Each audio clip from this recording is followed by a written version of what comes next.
अरे लातों के भूत बातों से कहां मानने वाले हैं। आप याद करिए 2017 के पहले के उत्तर प्रदेश को हर दूसरे तीसरे दिन दंगा होता था।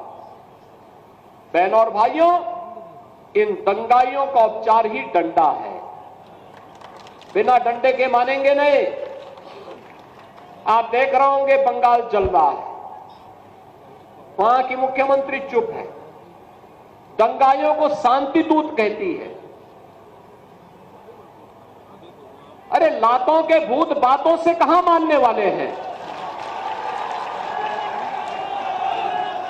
लेकिन सेकुलरिज्म के नाम पर इन लोगों ने दंगाइयों को दंगा करने की पूरी छूट दे रखी है। पूरा मुर्शिदाबाद पिछले एक सप्ताह से चल रहा है, सरकार मौन है।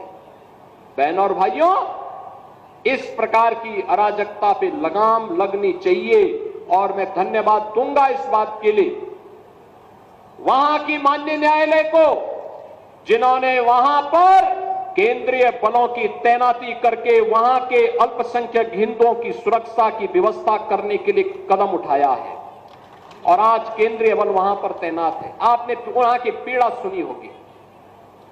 सब लोग मौन है।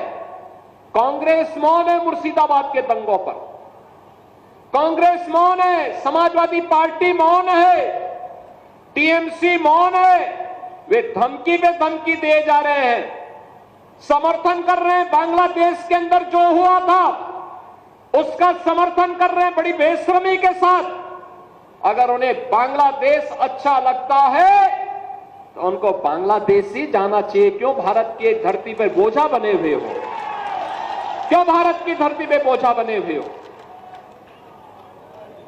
हम आभारी हैं प्रधानमंत्री मोदी जी के और गृह मंत्री अमित शाह जी के, जिन्होंने वक्फ संशोधन अधिनियम को पारित करके गरीबों की जमीनों पर और सार्वजनिक जमीनों पर पड़ने वाली डकैती पर लगाम लगाने का काम इस अधिनियम संशोधन अधिनियम के माध्यम से पारित किया है।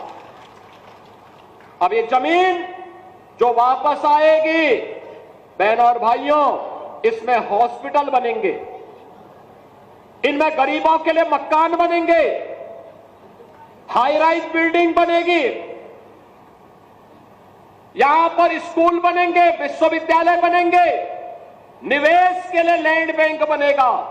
लेकिन किसी को जमीन पर कब्जा करके गुंडागिर्दी करने की छूट अब नहीं मिलेगी। इसलिए लोग परेशान हैं, क्योंकि जमीन के नाम पर जो लूट थी वह रुकने वाली है और उसलिए इन लोगों को परेशानी है। परेशानी इस बात को लेकर के कि अब गुर्गे खाली हो जाएंगे। तो पहले जो जनता को लूटते थे, इनको अब भय है कि इनके द्वारा पाले गए गुर्गे कहीं भस्मासुर हुए तो कहीं अब इन्हीं को न लूटने लग जाएं। इनके द्वारा अकूत संपत्ति जो अर्जित की गई है उसी पर डकैती न डालने लग जाएं। इसलिए उस भय के कारण ये वक्फ के नाम पर जनता को बेवकूफ बनाने का काम कर रहे हैं, जनता के आंखों में धूल झोंकने का काम कर रहे हैं, गुमराह करने का काम कर रहे हैं। लेकिन गुमराह होने की आवश्यकता नहीं। हमें देश के संविधान पर, बाबा साहब भीमराव अंबेडकर के द्वारा बनाए गए संविधान पर विश्वास करना है, विकास की प्रक्रिया के साथ जुड़ना है और विकास की प्रक्रिया का ही परिणाम है। मैं देख रहा था हरदोई के अंदर, हरदोई जनपद में प्रधानमंत्री आवास योजना और मुख्यमंत्री आवास योजना में 1,15,000 परिवारों को एक एक आवास प्राप्त हुआ है। अनुमान करिए इतने गरीब परिवारों को इससे पहले की सरकारें क्या कर रही थी 75 वर्षों तक, 70-75 वर्षों तक कर क्या रहे थे। लेकिन गरीब को आवास नहीं दे पाए थे, शौचालय नहीं दे पाए थे, उनको कोई सुविधा नहीं दे पाए थे। आयुष्मान का कार्ड में भी देख रहा था, आयुष्मान का कार्ड जब मिल रहा था उत्तर प्रदेश के अंदर 10 करोड़ लोग आयुष्मान भारत की सुविधा का लाभ ले रहे हैं।